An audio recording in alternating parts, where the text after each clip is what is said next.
decision what you're going to do or not do here? Yeah, I just, I didn't do my last two drills, my shoulder and my L at the combine, so I just wanted to complete that here and just get those done and out the way, and then support my guys as they went through the D-line drill. So it's fun to see them go through that. What did you think of your? I guess we didn't talk to you about it of your combine performance. I think you're able to get up to the 5 second mark. I thought it was all right. I could have did better. I was shooting for like a 4.3. I ran the 4.3 during training camp, but I think the clock over there was broke. But I think that was really a 4.3 over there.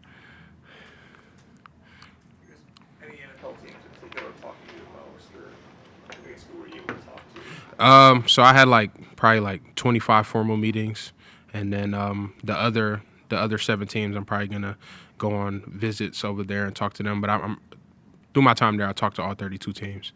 How were those visits with those teams? It was good. It was really fun. It's kind of like speed dating. You go room to room, 20 minutes, and you talk about yourself, and they ask you questions, and so it was just a good experience. I was just grateful to just have the opportunity to be there and represent my family and represent the school and the fans and the community, and it was great to see.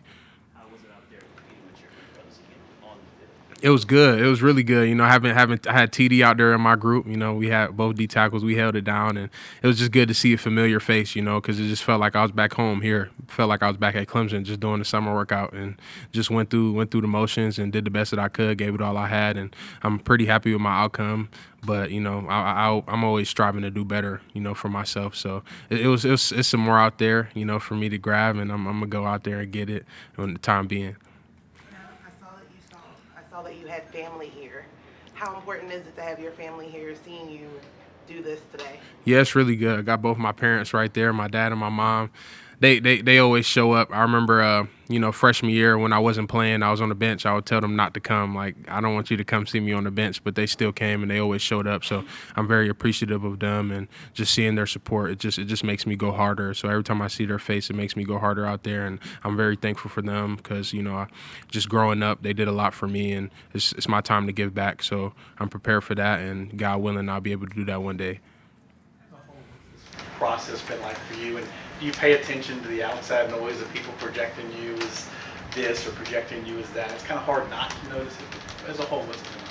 Yeah, it's been pretty good. It's been a fun process, kind of long. I started training in December to now, and just think about training for 2-3 months just for one or 2 days to show what you've been training and putting together those 3 months. And I'm not a big social media guy, so I try to stay off that because the mock drafts and stuff, they can get in your head because you truly never know what's going to happen that day, and you never know who's going to get picked, where and there. So I try to stay off that stuff and not really focus on it, but I just focus on what I can focus on, and that's myself, and that's getting better as a man and growing spiritually and growing with my faith and with my family and things like that. So those are the things that I harp on. Everything else will take care of itself.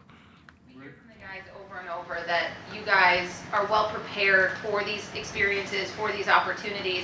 From the preparation for it and the conversations and what you've seen to the reality now, what has that been like, and some of those differences from maybe what you thought it would be like to actually living in this moment right now? Yeah, it's kind of cool. D Love, our strength trainer, he does a great job, and the things we were doing in training, some of the things we were doing here. And when people say Clemson does prepare you for everything else, it really does. So it just felt like I was going through summer training over there, doing the same drills and things like that. And then when you finally get out there, you're not nervous, but as soon as you put your hand down, the nerves strike. Everything you put into that moment, it just comes straight back through your head. You think about when it was cold outside and you were out there running at 6 a.m. Those days you didn't want to get up, but you still got up anyways. It just all floods back to your head in that one moment. And when you go out there and put on a show for the world, it's good to see that your work comes to fruition. So it was a great day for me. This was also a great day for me as well. Your football journey started pretty late compared to other players.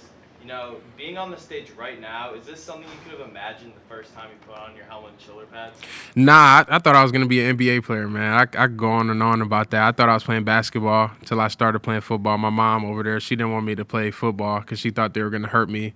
But just being here is just it's really surreal, when you finally do it and when you finally, I don't watch the NFL Combine on YouTube and TV for years, and then you're finally there. It's a different perspective, and so I'm just grateful that God put me in that opportunity and gave me the ability to do some of the things that I did out there, and I'm just very thankful and grateful to even have the opportunity to get my name called potentially. So it's just been a blessing, and I'm just taking it all in day by day.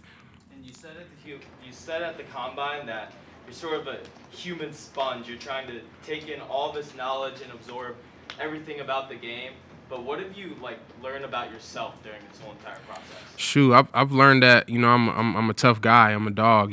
Just those days. It was days, man. It's 5 a.m. on a Tuesday. Nobody wants to get up, and just having to roll out of bed and look in the mirror and say, you're gonna make the best out of today. Just treat it like it's your last day and just go out there and give it your all.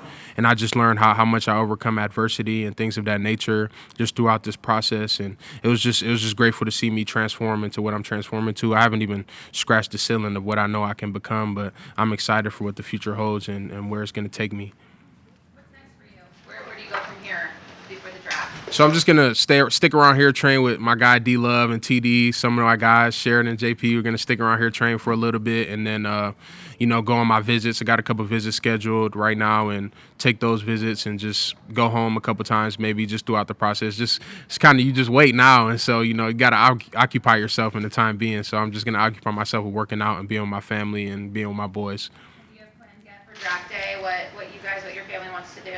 I'm gonna do. I want to do something small, but my people, they always want to do big. So I'm gonna try to honor them and let them invite as much people as they want to, and so we'll go from there. Go back to that kid. We'll call you a kid that walked on campus here the first time for a visit. Was something like this even a dream for you at that point? Yeah, you always dream of things like this, and you have that dream of being where I am today, but you never really actually think about how it's going to be when you're finally there. Like, just being here talking to y'all is just so surreal. Like, I dreamed of moments like this, being in front of the cameras, talking to you guys and letting you guys know more about my story. But when I'm actually here, it's just completely different. Like, it's a different perspective than seeing it from the outside. And once again, I'm just grateful to even have this opportunity, and I'm just very blessed. And I always thank God every day because, you really never know when your last day is. And I remember being a freshman, walking in the light sea and not even knowing. I thought I was going to be here for 3 years, ended up staying for 5. And, you never know where God's going to take you in your journey. So you just have to embrace the process and trust it, and just trust that all things are going to be good at the end. Is there any players that you spoke to during this process of former or current players that helped you gain knowledge about the draft and things about that, about the whole process? Yeah, we still got our group chats from back in the day. So me, Miles, the Avengers, all those guys, I'm texting them every day like, hey, did this go this way? Did this happen to you this way? What am I going to expect? And those guys, they just gave me all the knowledge they had. And so when I went in there, I already knew it was going to happen because they told me everything, every single thing down to the T. And I was well prepared for that. So shout out to them. So being on the cusp of such an amazing event, how do you balance, Ain't Patty's Day just happened? Yes, I saw y'all downtown. How do you balance that college life and fun times with knowing you're about to be here and be at a pro day? Yeah, I was never really, I didn't go out much. I would always be in the house watching movies, but it wasn't because I know what I have to do and I know what it takes to get to where I want to take. And some of the sacrifices I made, missing out on some fun things that you would call in college, and just missing out on those little things because this time could be so short. You don't know how short it's going to be. You don't know how long it's going to be. It could be 5 years for me, 2 years, 10 years. I don't know. So I want to maximize every day, and because all that stuff is going to be there when I'm done on the other side. And so I'll handle all that stuff on the back end. But for right now, I'm just focused and locked in on where I need to be and where I need to get to.